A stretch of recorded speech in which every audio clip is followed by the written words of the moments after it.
భారత క్రికెట్ జట్టుకి భవిష్యత్తులో ఖచ్చితంగా కెప్టెన్ అయిపోయే రేంజ్ ఉన్న బ్యాట్స్మెన్ శ్రేయస్ అయ్యర్. రోహిత్ శర్మ వారసుడిగా శ్రేయస్ని ఆల్రెడీ ఫ్యాన్స్ ఓన్ చేసేసుకున్నారు. కానీ ఇక్కడ ట్విస్ట్ ఏంటంటే రోహిత్ అందరితో సరదాగా ఉంటూ తన పని తాను చేసుకుంటూ వెళ్లే మనిషి. శ్రేయస్ అలా ఉండడానికి ఎంత ప్రయత్నించినా బ్యాడ్ బాయ్ ఇమేజ్ని తన నుంచి దూరం చేసుకోలేకపోతున్నాడు. టీమిండియాకి సంవత్సరం పాటు దూరమైన అయ్యర్ అద్భుతమైన కంబ్యాక్ ఇచ్చి జట్టులో తన స్థానాన్ని సుస్థిరం చేసుకున్నాడు. ఇప్పుడు జరుగుతున్న ఐపీఎల్లో కూడా పంజాబ్ కింగ్స్ జట్టుని కాన్ఫిడెంట్గా ముందుకు తీసుకెళ్తూ ప్లే ఆఫ్ రేసులో ఉండడానికి అహర్నిశలు కష్టపడుతున్నారు.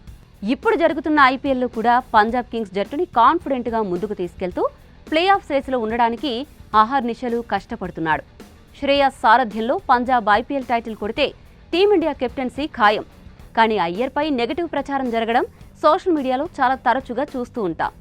కేకేఆర్లో ఉన్నప్పుడు క్రెడిట్ అంతా గంభీర్ లాగేసుకున్నాడని, సీజన్ అంతా కష్టపడ్డా తనకి మిగిలింది ఏమీ లేదని వాపోతే గంభీర్ లాంటి లెజెండ్పై నీకెందుకు భయ్యా ఇంత కుళ్ళు అంటూ ఫ్యాన్స్ చివాట్లు పెట్టారు.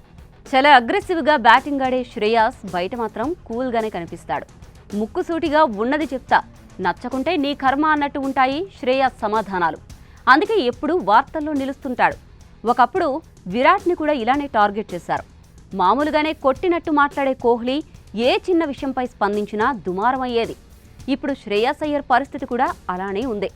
రోహిత్ శర్మ కెప్టెన్సీ వారసుడిగా విరాట్ కోహ్లీ యాటిట్యూడ్ ఉన్నవాడు రావడం కరెక్ట్ కాదేమో. ఇదే శ్రేయస్పై తరచూ వచ్చే వార్తలు చూసి క్రికెట్ ఎక్స్పర్ట్స్ రియాక్షన్. శ్రేయస్ని టార్గెట్ చేసి నెగటివ్ చేస్తున్నారని కొందరంటే, బీసీసీఐకి విరాట్ తర్వాత అలాంటి యాటిట్యూడ్ ఉన్న కెప్టెన్ మళ్లీ వద్దని డిసైడ్ అయ్యారు.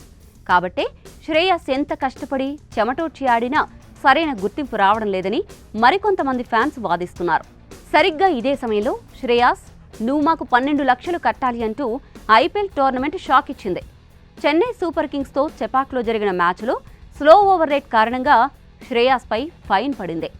ఇక చెపాక్, అందులోనూ సమ్మర్, బౌలర్లు ఓవర్లు కంప్లీట్ చేయడానికి చాలా సమయమే తీసుకుంటారు. చెపాక్లో సీఎస్కేతో ఆడిన ఏ జట్టు కెప్టెన్ అయినా స్లో ఓవర్ రేట్ మెయింటైన్ చేస్తుంటాడు. కానీ శ్రేయస్ విషయంలో మాత్రమే ఇలా జరగడం అన్యాయం కాక మరేంటి అని ఫ్యాన్స్ ఆవేదన.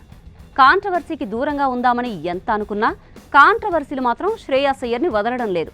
ఫ్యాన్స్ సపోర్ట్ కొండంత ఉన్నా బీసీసీఏ అంతర్గత వర్గాల్లో శ్రేయస్ పైన అంత గొప్ప అభిప్రాయం లేదు అన్న వార్తలు కూడా తరచూ వినిపిస్తుంటాయి. ఇంట్లో పెద్ద కొడుకు మంచోడైతే చిన్న కొడుకు కొంచెం తుంటరి చేష్టలు చేసినట్టుగా బీసీసీఐ రోహిత్ని, శ్రేయస్ అయ్యర్ని చూస్తోంది. బ్యాటింగ్తో సెంచరీలపై సెంచరీలు బాదిన కెప్టెన్సీతో తన ప్రతిభ ప్రపంచానికి చాటుకున్నా ఇంకా ఏదో కావాలి, మాకిది సరిపోదు అన్నట్టు శ్రేయస్ని ఊరిస్తోంది బీసీసీఐ. రేపు ఒకవేళ పంజాబ్ నిజంగానే ఐపీఎల్ కప్ కొడితే క్రికెట్ బోర్డు మళ్లీ ఎటువంటి ఫైన్ విధిస్తుందో శ్రేయస్ అయ్యర్పై వేచి చూడాలి.